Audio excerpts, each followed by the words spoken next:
احمد حجر بالاخير الجزائر متخصصه، الجزائر متخصصه. قد انا اشوف اي باص ولو اجري واقول يا الله يا الله خارج. انا كنت مقهور من قهر جهاري وقهر اسرتي. اليوم في الحبس زي ما شاف طاويروه. انا احتبست صدام. انا كنت محبوس انفرادي. جاوب على السؤال، هل تم تعذيبي داخل السجن او لا؟ السلام عليكم ورحمه الله وبركاته، وكل عام وانتم بخير. انا دخلت الحبس في عام 2022، خرجت من الحبس وقدوا 2023. ما عاد 2000 والله ما عاد شيء ولا عاد فعل حاجه، بس لله الحمد لله الشكر. ناس كثيرين بيسالوني بيقولوا ليش يا احمد حجر الى حتى الان ما قد عملتش فيديو؟ انا تعبان نفسيا. انا تعبان نفسيا. انا تعبت داخل الحبس، فقلت ارتاح شويه، افتن شويه كذا، افعل لي فتره نقاهه، وبعدين باذن الله شافوني اعمل فيديوهات. انا تعبت داخل الحبس، تعبت نفسيا. انا احتبست انفرادي، ما صرت رحله سياحيه الا سنغافوره. وداري ان في ناس كثيرين رجال ونساء زعلوا على احمد حجر، اكتهروا على احمد حجر، افتلجوا على احمد حجر، بكيوا على احمد حجر وانا داخل الحبس. ناس كثيرين يعرفوني ودارين باحمد حجر، يعرفوا احمد حجر عز المعرفه انه نظيف، انه شريف، فاكتهروا وانا اكتهرت. اليمنيين اوفياء. فاشكركم فردا بارك الله فيكم. واشكر الله عز وجل انه اعطاني ثروه كبير جدا. الله رزقني واعطاني ثروه كبير جدا، لله الحمد لله الشكر. الان احمد حجر اصبح اغنى رجل في العالم. سجلوا عندكم، احمد حجر اصبح اغنى رجل في العالم. الله اعطاني ورزقني بثروه كبيره جدا، وهي حب الناس لي. فانتم ثروتي، فمن احبه الناس احبه الله. انتم ثروتي، انتم مالي والضمار. انا لو ما عملت القناه كان هدفي الرئيسي ان انا اضحك الناس وارسم الابتسامه في وجه الناس. يا اخي ضحك الناس، يا اخي ضحك المهمومين، يا اخي يدعوا لك هو خير، يا اخي ضحك يا اخي. وكذلك اوصل مظلوميه الناس الى المسؤولين لكي ينصفوهم. كان بعض الناس يجوا لعندي مع قضيه ما قدرش يوصلها الى المسؤول لكي ينصفه، لان في حواجز تمنع هذا الشخص من الوصول الى المسؤول لكي ينصفه. فانا كنت اواسيهم، اعمل لهم فيديوهات محترمه واوصلها الى المسؤولين، والمسؤولين يتصرفوا يحلوا هذه المشاكل وينصفوا المساكين. فكان يدعوا لي الله يفتح عليك يا احمد حجر، الله ينور قلبك. فتضامنوا معي كثيرين، تضامنوا معي ووقفوا معي وزعلوا علي وبكيوا علي وتعاطفوا معي حتى داخل الحبس. من انصار الله داخل الحبس تعاطفوا معي. طبعا هذا الصوره التي كانت تطلع في التلفزيون، الناس مستغربين ليش احمد حجر كان يطلع بهذا الصوره. كانوا يقولوا اكيد انهم بيضربوا، اكيد انهم بيعذبوا، اكيد انهم بيدزدزوا بالكهرباء، اكيد انه بيلضموا، اكيد. الله يقول الحق. انا لما احتبست لا ضربوني ولا لضموني ولا دزدزوني بالكهرباء ولا عذبوني ولا حتى اساءوا علي بكلمه هكذا. بالعكس كان يعاملوني تعامل راقي. الله يقول الحق. هذه كلمه حق، ما اناش خايف منهم، انا خايف من الله، انا اخاف الله من الله، بندي كلمه حق. كان يعاملوني تعامل راقي جدا. انا ضيف عندهم، ولكن اكبر عذاب ان انا محبوس انفرادي. احمد حجر محبوس انفرادي. احمد حجر اجتماعي من الطراز الاول. احمد حجر اجتماعي من الطراز الاول، اجتماعي مع الناس. انا ما يعجبنيش اجلس لحالي ابدا، ما يعجبنيش ابدا. انا ما اجلس مع الناس بين الناس ازبج واضحك ونتجامر. عمري ما قد جلست لحالي ابدا الا انا ما احتبست، جلست لحالي. فلذلك كانت صورتي بتطلع هكذا مقهور. ما يعجبنيش اجلس لحالي ابدا. كنت محبوس انفرادي لحالي. طلي كانت تجي ايام قد انا طلي، كانت تجي ايام قد انا بين بعي ما خلاص قد انا طلي. كنت بين اقول له لما يجوا اخوتي زياره لا عندي ما عادش اقول لهم شي تولي اكل وكعك وهذا، يكون التولي غير قضب بس. قد انا طلي خلاص معتمد. كنت جابر الحنفيه، جابر الوساده، كنت ابداها هلوس. تعبت داخل الانفرادي، تعبت. ولكن الحمد لله على كل حال، الحمد لله رب العالمين على كل حال. انا مسكين، انا رحم الله والناس يعرفوني. اسير عند الناس ازبج واضحكم، وفي قلبي مجروح. وانا ملان هموم ملان مشاكل، اضحك الناس كل واحد غير في زوفه الديوان هذا بيتكركروا مش دايرين ما داخل احمد حجر، مهموم ملان مشاكل. لكن يعجبني لما الناس يضحكوا ويرسموا الابتسام في وجوههم. اجل يا اخي اجل، هكذا يعجبني. اليوم دنيا وغدوة اخره، ما في شيء الدنيا كذب. وعمري ما قد ابتزيت اي شخص، وعمري ما قد هددت اي شخص. عمر احمد حجر ما قد ابتز اي شخص، ولا اخذ فلوس من اي شخص، ولا هددت اي انسان واستغل شهرتي يقول لك ايه قسما بالله لما ددت لي صلاه وربك قبل لا اشهر بك لا اسمع بك. عمري ما قد ابتزيت اي شخص، واتحدى اي شخص يثبت ان انا ابتزيته ولا هددته واستغل شهرتي. اتحدى اي شخص نظيف. احمد حجر نظيف، ياكلها حلال، اكل انا وجهالي حلال زلاء، اكل تراب ولا ان انا اكل حرام. فما كانش هدفي من القناه ان انا اقطقط الناس واجمع لي زلط وابتزهم وهددتهم ابدا اطلاقا. والله عالم، والله داري، الله داري وعالم بكل شيء. فلذلك تخارجت من الحبس بفضل ارحم الراحمين. فهذا الصوره حكايتها حكايه. كنت مقهور، يحق لي ان انا اقتل، كنت مقهور. احمد حجر الذي يحب الخير للناس فجأة أكدوا. فالجزائر المتخصصة، الجزائر المتخصصة هذا ما يسيروا فيها المجرمين الكبار، القضايا الكبيرة جدا. الجزائر المتخصصة. أنا كنت متوقع أن أنا يشلوني نيابة الصحافة. أنا غلطت وأعترف بغلطي. عملت فيديو غلطت فيه، خرجت عن النص شوية، عممت. ما كانش القصد أن أنا أعمم. حبسوني علشان الفيديو هذا، علشان الفيديو، ونسيوا الفيديوهات الباقية كلها، نسيوها كلها الذي بتصب في خدمة الوطن، نسيوها كلها. فكنت مقهور، انصدمت يعني خلاص يحق لي ان انا انصدمت، مقهور. وكنت مقهور من قهر جهالي واسرتي علي. اسرتي وعيالي اكتهلوا علي، مرضوا الى اللحظه وهذا مرض. كنت احنا مرض كلنا تعبين نفسيا. فما كان باش داعي للجزائر المتخصصه، ولا كان بالداعي للسجن الانفرادي. احمد حجر انسان بسيط، ما يهربش، ما بش اي ملجا الا الله واليمن. هيخرج من اليمن صلبي، فعلوا لي غير رنب بس. ما اناش اصل معاش اخسركمش، وش اجي لا عندكم ادبر حقكم مثل واجي لا عندكم واحبسوني. استاهل الحبس، احبسوني بس مش انفرادي.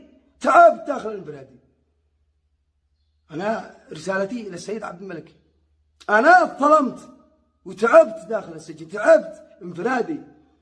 صح أنهم كانوا يتعاملوا معي تعامل راقي جدا، وكنت ضيف فانك كأننا عند أخوتي، ولكن أنا انفرادي تعبت، دفلت دم وعالجوني. ما انكرهمش، عالجوني وادوا لي أحسن العلاجات مجانا، ولكن تعبت. كنا ننزل نتحاكم في الجزائرية المتخصصة، الجزائر المتخصصة. تعبت أنا، قفص، أسرتي تبهدلت، نساءنا تبهدلي، أولادنا تبهدلوا، مرضوا. ليش هذا كله؟ ليش؟ قولوا لي أحمد حجر اهداء كذا، هذا الفيديو هذاك وخلاص. وأنا ما عادش خلاص. أنا أحب الوطن، ومواقفي تشهد علي أن أنا ضد العدوان إلى أن تقوم الساعة. لكن مش داعي لهذا كله، لحريق الدم هذا كله. الآن أنا تعب نفسيا، أنا وأسرتي كلنا تعبانين نفسي. أنا تعبان. ما كان بش داعي لهذا كله أبدا. خلاص والأمور طيبة وما بش حاجة. أهدافي الرئيسية معروفة ما هي. طبعا أنا استفدت من حبستي في السجن، استفدت. أقل شيء عرفت من هم أصحابي ومن هم أعدائي. أنا كان معي أصحاب كنت أعتبرهم أنهم جبال عالية. كنت أقول هؤلاء لو يقع عليهم مش كله لا شيء أيتوا رؤوسهم معي، لأن أنا لما كان يقع عليهم مش كله لا شيء كنت أتي راسي معهم، مش أتي راسي يشلوا، أتي راسي وكل يعني وجسمي. كنت أسير أنا بكلي، كنت أسير أنا معهم بكلي وأتي راسي معهم. فخذلوني وطلعوا ولا يسووا فلس. امتشعوا مع أنهم يعرفوني عز المعرفة، عارفين أحمد حجر أنه نظيف وأنه شريف، ودارين بمواقفي بطل عدوان، فاهمين كل حاجه، والله انهم فاهمين كل حاجه، دارين اننا لا يمكن اننا ابيع وطني وابيع ارضي ابدا، والله لو يتوزني ذهب ذهب. لا يمكن اطلاقا اكل تراب، انا وجهالي اكل تراب، ولا اننا اكون بياع. فخذلوني، امتشعوا خوفا على انفسهم وعلى مناصبهم، طلعوا ولا يسووا فلس. وناس ما كنتش اعرفهم، ناس ثانيين ما كنتش اعرفهم يعني، ولا كنت افكر فيهم ابدا، تضامنوا معي ووقفوا معي وقفه. مثلا منهم مثلا حلاق، جهالي يحلقوا عند واحد حلاق، الله يفتح عليه، ديرين ان هؤلاء عيال احمد حجر كان يحلق لهم مجانا طيله ما انا محبوس، لو ما غير خرجت يعني قد يحلق لهم بزلط، لو غيرين انا جلست يعني والله أنا. صاحب البكاله، صاحب المخبز يوميا ب2000 مجانا، خبز روتي مجانا، انتم عيال احمد حجر مجانا، هؤلاء البسطاء المساكين الذين بيدوروا الريال. واصحاب كثيرين، انا اصحابي كثيرين جدا ضامنوا معي ووقفوا معي، لانهم دارين باحمد حجر، يعرفوا احمد حجر مثل ما يعرفوا انفسهم. ناس اكتهروا، ناس اكتهروا، انا بنتفل دم داخل الحبس، وناس بيتفلوا دم خارج الحبس، دارين بي، دارين بي، دارين، اكتهروا علي. فلذلك لا غابت الاصول دلتك الافاعي، كلمه ما بش غيرها، ما بش غيرها، من الناس من الناس. انا لما دخلت السجن كنت اقول يمكنني هي ذنوب ولعله خير، لعله خير، يمكنني بدايه يعني الانطلاقه. كنت اقول يمكنني ذنوب، انا ما دخلت السجن الا وهي ذنوب تراكمات. فكنت افكر، كنت اقول انا قد زبشت على ناس خيرات وغثت ناس خيرات، بس الذي كنت ازبج عليهم ما كانوا يخرجون، لو قد طلبت منهم السماح واعتذر منهم وازددت لهم حق ما صارت، ما بش معاهم. النصائح يطلع فوق باص وانا اخضع لي رجل، ما اعتقدش انه على الذي كنت ازبج عليهم، يعني ما اعتقدش. فلذلك اطلب السماح من اي شخص، اطلب السماح من اي شخص اسات له ولا زبشت عليه، سامحوني، المسامح كريم. واسامح اي شخص اساء لي وغلط علي وفرح ان انا محبوس، ولا ساهم في حبسي ولا ندشني، المسامح كريم، عفى الله عنكم، العفو عند المقدرة، عفى الله عنكم. الدنيا كذب، الدنيا كذب. أنا تعذبت، تشرشحت، وتعذبت أسرتي، تعذبوا معي، تعذبوا أكثر مني. أنا كنت مقهور في الحبس على قالهم، كنت مقهور مفلوج، مفلوج، والله إن أنا كنت أتفل دم، والله إن أنا كنت أتفل دم. لو ما نطق القاضي بالحكم وحكم علي سنة، هذاك الوقت كأننا احتبست سنة، عرقت من كل شعري، كأننا احتبست سنة. جلسنا منتظرين القاضي في القفص ساعة، لما جاء الساعة هذيك كأني 200 سنة الرهبة الذي فيها، ولما نطق بالحكم كأننا احتبست سنة، هذاك الوقت. ولكن لله الحمد لله الشكر، السيد عبد الملك والرئيس المشاط اصدروا العفو، بارك الله فيهم، وخارجنا الباري، خارجنا ارحم الراحمين، لله الحمد ولله الشكر. فكنت اقول في الحبس هي ذنوب، انا ما احتبس شاكرك باطل، هي ذنوب يا احمد حجر، لازم انك تراجع نفسك وتلجا لله. فكنت اجلس في الحبس استغفر واسبح واقرا قران، ولا يخضى اليوم. اليوم في الحبس 9 شهر، خاصه الانفرادي، اليوم 9 شهر. كنت اصلي المغرب 16 مره، اصلي ظهر 8 مرات، ما فيش عمل، ركوع وواصل واتصال برحم الراحمين، ولا يخطى اليوم ابدا. ختمت القران 33 مره، لله الحمد لله الشكر. بعض الاوقات كنت ادعي المستلم عندي، ادعي له عندي، يدخل عندي يقول لي ماشي مالك، واقول لك كم احنا اليوم؟ ويقول لي اليوم سبت، بقول له خلاص شكرا. اجلس 3 ايام وادعي من جديد، ويجي لعندي يقول لي ماشي، اقول له واليوم كم قد احنا؟ يقول سبت، اقول له عاد احنا سبت من هذاك اليوم، من هذاك اليوم عاد احنا سبت، ويقول ايوه سبت، اقول له خلاص شكرا. يعني ما كودا يخضى اليوم، ما كنا نوصل لحد الا وقد تفنى دم، كودا يخضى اليوم بشهر في الانفرادي. تعبت، تعبنا. كنت اجابر الحنفي، اجابر الوساده، لما خرجت فراش قال لي الحنفي انا عسير، قلت له كذا انا فراش، قلت شارح لي، جابر لك انت والوساده. فالان لو ما انوي افعل فيديو، ما قدش افعل فيديو وانشره على طول، قبل ما انشره اشيل الفيديو للامن والمخابرات اقول لهم هذا يحبس او ما يحبس. خلاص ما عاد فيني انا معول، تعبت. وعلى العموم ما اطولش عليكم، اشكر الله عز وجل اولا، ومن ثم اشكر السيد القائد عبد الملك بدر الدين الحوثي، وكذلك الرئيس مهدي المشاط، واللواء ابو عبد الله الرزامي، والدكتور احمد الشامي، وكل من تضامن ودعم ووقف مع احمد حجر. وكذلك اشكر كل الناشطين والاعلاميين والصحفيين، واشكر كل اصحابي وزملائي واصدقائي ومتابعين ومحبي وجمهور احمد حجر، بارك الله فيكم. وعلى فكره رساله الى كل فاسد، لا تقول انا شافلت الفاسدين على اللاحق، بعتم لما نستأصلهم ساعة سرطة.